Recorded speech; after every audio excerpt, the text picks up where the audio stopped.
लगभग 145 बदमाश ऐसे हैं जिनके 5 और 5 से अधिक प्रकरण हैं। कौन कौन इस ड्रग्स के नेटवर्क में शामिल हैं और उन तक पुलिस पहुंचे और उनके खिलाफ कार्रवाई करे। और सबसे पहले हम उनकी हिस्ट्री शीट खोलने की कार्रवाई करेंगे। हिस्ट्री शीट जब उनकी खुल जाएगी, गुंडा एक्ट में कार्रवाई होगी, 110 सीआरपीसी में कार्रवाई होगी, राजपासा में होगी, एनएसए में होगी। अभी हाल ही में मैंने जोधपुर रेंज आईजी के रूप में ज्वाइन किया है और यहाँ आने से पहले मैं 2 दिन जालोर विजिट पे था। वहाँ की पुलिस व्यवस्था, कानून व्यवस्था, आपराधिक स्थिति के ऊपर हमने वहाँ पे काम किया, चर्चा की और उसके बाद में मैं कल यहाँ पर बाड़मेर पहुँचा। हमारी विज़िट में, क्योंकि हमने अभी न्यूली ज्वाइन किया है, तो बाड़मेर ज़िले की आपराधिक स्थिति, कानून व्यवस्था की स्थिति और अपराधियों पे किस प्रकार से नियंत्रण किया जाए, क्योंकि ये सीमांत ज़िला है तो सीमांत गतिविधियों के बारे में जानकारी प्राप्त करना और राज्य सरकार पुलिस मुख्यालय के जो निर्देश हैं उनके ऊपर किस प्रकार से धरातल पर कार्य हो रहा है उसकी समीक्षा करना, इस हेतु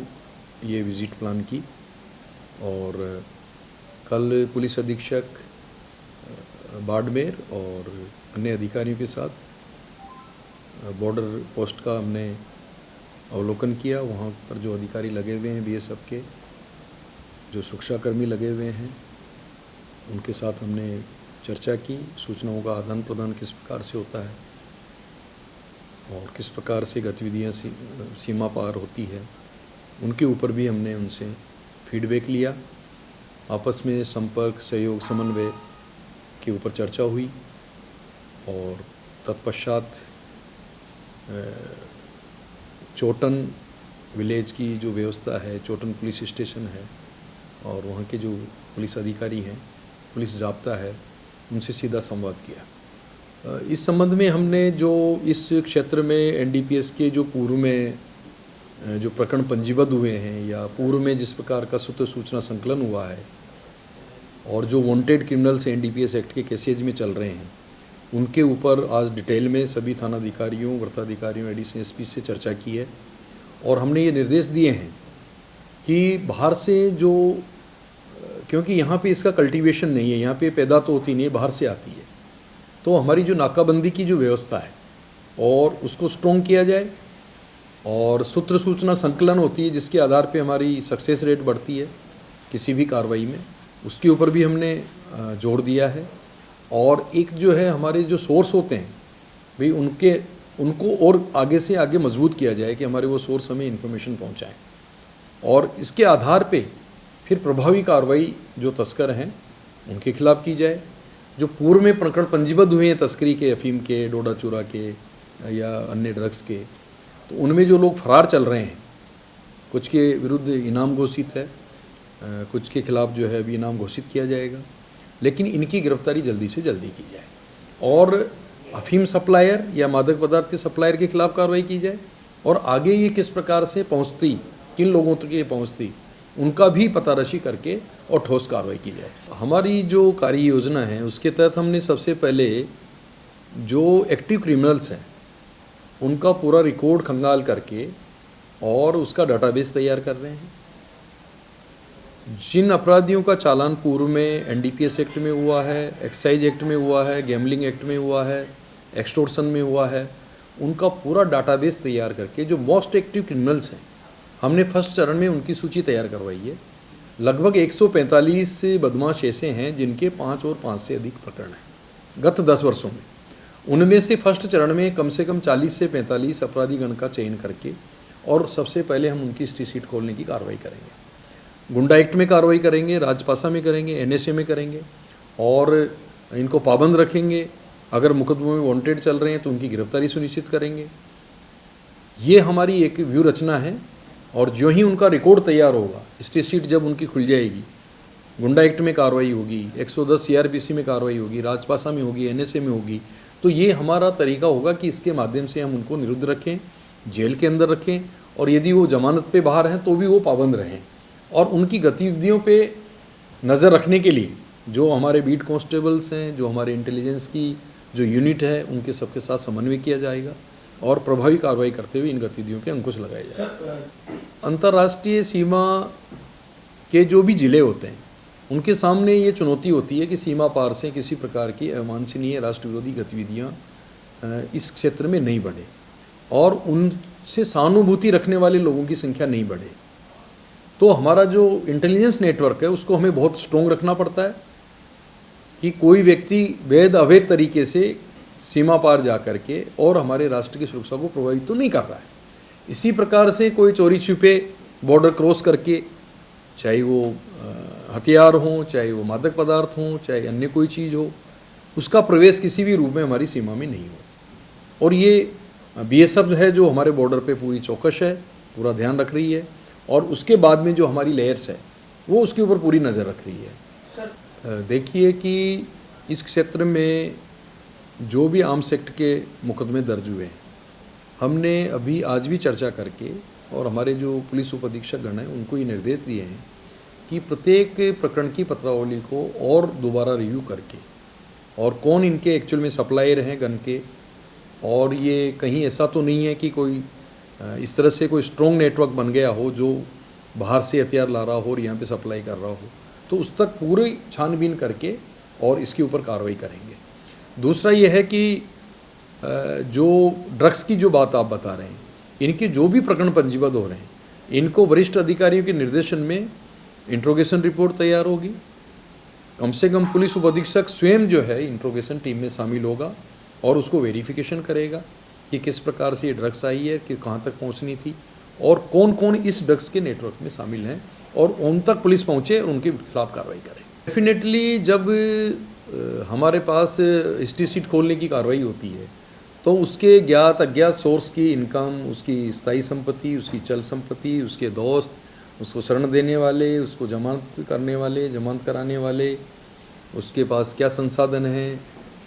ये सब चीज़ें उसके अंदर होती है और वो पूरा उसका लेखा जोखा होता है। आय के स्रोत ज्ञात हैं क्या हैं, उसके वैध स्रोत क्या हैं, आय के अवैध स्रोत क्या हैं जिनकी संभावना बनी हुई है, वो सारा उसके अंदर पूरा रिकॉर्ड अपडेटेड। मैं ऐसा नहीं मानता हूँ, बल्कि ये मानिए आपकी बहुत स्ट्रांगली पुलिस हमारे जो मुखबिर तंत्र है उसके ऊपर काम करती है। हमारा जो बीट कांस्टेबल है, हमारी जो सुरक्षा सखी हैं, हमारे जो पुलिस मित्र हैं, ये सब हमारे बहुत इम्पोर्टेंट सोर्स हैं। और एक इम्पोर्टेंट सोर्स आप स्वयं भी है, हमारे जो मीडिया है, जो हमारा प्रिंट मीडिया है, इलेक्ट्रॉनिक मीडिया है, वो भी हमें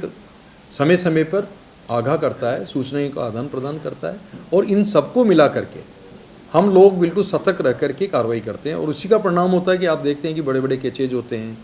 बड़ी बड़ी जो अपराध होने से पहले अपराधियों की प्रिपरेशन के दौरान गिरफ्तारी होती है, या यदि वो अपराध कर लेता है तो उसको ज़िले से बाहर जाने से पहले दबोच लिया जाता है। तो ये सब हमारे मुखबिर तंत्र की मजबूती से ही संभव हो पाता है। और इसमें अगर कहीं पे किसी क्षेत्र विशेष में यदि कोई कमी है तो उसकी पहचान करके वहाँ पर भी हम स्ट्रांगली जो है मुखबिर तंत्र को विकसित करेंगे। बजरी माफिया को प्रमुखता से लेते हुए कि वो कानून व्यवस्था को प्रभावित करते हैं। आज भी हमने अपराध गोष्ठी में जो एरिया विशेष है जहाँ पर इसकी संभावना बनी रहती है कि इस एरिया में बजरी खनन होता है, चोरी छिपे होता है या लीज भी है,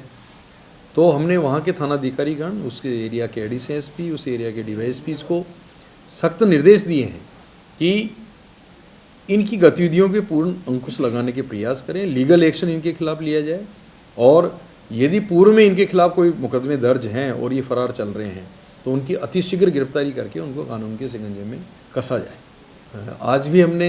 थानाधिकारियों को ये निर्देश दिए हैं कि हमारी जो सघन चेकिंग सिस्टम है और विजिबल पुलिसिंग है, इसको स्ट्रॉन्ग किया जाए। नाकाबंदी को बहुत प्रभावी तरीके से किया जाए ताकि ये जो मूवमेंट होता है कि हथियार लेके लोग दिन में निकलते हैं या शाम के समय निकलते हैं या शहर के अंदर तक आ जाते हैं, तो उसमें नाकाबंदी को और स्ट्रॉन्ग हम करेंगे और डिफरेंट प्लेसेज के ऊपर सरप्राइज चेकिंग करेंगे, सरप्राइज नाकाबंदी करेंगे ताकि इस प्रकार का जो मूवमेंट होता है कि जो अनजान व्यक्ति हैं या बाहर के व्यक्ति हैं उनकी अतिशीघ्र पहचान हो। हमारे जो बस स्टैंड्स हैं, रेलवे स्टेशंस हैं या जो हमारे टैक्सी स्टैंड्स हैं, वहाँ पर भी सादा वस्त्रों में हमारे व्यक्तियों को हमने लगाने के निर्देश दिए हैं ताकि इस प्रकार की संदिग्ध गतिविधियों वालों का यदि कोई मूवमेंट होता है तो वो उनकी गतिविधियों को चेक किया जा सके, उनसे पूछताछ का जो हमारा सिस्टम उसको और मजबूत किया जाएगा और नाका पॉइंट्स के ऊपर भी अच्छी तरह से चेक किया जाएगा। उसका रिकॉर्ड भी मेंटेन करने के हमने निर्देश दिए हैं कि एबनॉर्मल आवर्स में गाड़ी नंबर लिखे जाएं, उनमें से जो व्यक्ति उसमें हैं उनका मोबाइल नंबर लिखा जाए, ताकि यदि किसी प्रकार की कोई गतिविधि प्रकाश में आती है बाद में तो उसको कोरिलेट किया जा सके कि हाँ ये गाड़ी इस समय यहाँ से निकली थी या ये मोबाइल नंबर वाला इस समय यहाँ से क्रॉस किया था। तो इस प्रकार से जो हमारे साइंटिफिक जो सिस्टम है उसको भी हम मजबूत कर रहे हैं। नाकाबंदी में केवल खड़े रहने का ही काम नहीं रहेगा, नाकाबंदी पे हम व्हीकल्स के नंबर भी नोट करने के लिए हमने इनको कहा है कि नाकाबंदी पॉइंट्स के ऊपर व्हीकल्स के नंबर नोट किए जाएँ, जो उसमें व्यक्ति हैं उनका एड्रेस भी लिखा जाए अगर एबनॉर्मल गतिविधि दिख रही है। यदि वो जानते हैं कि ये तो हमारे बाड़मेर का ही व्यक्ति है और रोज आता है वो अलग बात है, लेकिन ऐसा लगता है कि ये आदमी संदिग्ध सा लग रहा है, बाहर से आया है, अपना नाम पता बताने में झिझक रहा है या मोबाइल नंबर देने में झिझक रहा है, तो उसका पूरा मतलब डाटाबेस तैयार करके और जो ठहरने के स्थान हैं, धर्मशालाएँ हैं, होटल्स हैं, इनके ऊपर भी नज़र रखी जाएगी कि यहाँ पर कौन व्यक्ति ठहरे हैं, किस पर्पज़ से आए हैं। पूरी हमने इनको अच्छी तरह से सेंसिटाइज किया है। देखो, इसमें बेसिक बात यह है कि आम नागरिकों से मेरी यही अपील है कि महिला अत्याचार का प्रकरण ही नहीं, कोई भी प्रकरण यदि वो जानता कि झूठा है तो उसको दर्ज नहीं कराना चाहिए, क्योंकि यदि कोई ये जानते हुए कि ये झूठा प्रकरण दर्ज कराता है तो राष्ट्रीय संसाधनों का, राज्य के संसाधनों का उसमें अपव्यय होता है, क्योंकि एक इन्वेस्टिगेशन ऑफिसर्स के पास बहुत ज़्यादा बर्डन ऑलरेडी होता है और यदि जानबूझ के भी लोग झूठा केस दर्ज कराते हैं तो उसमें हमारा समय और संसाधनों का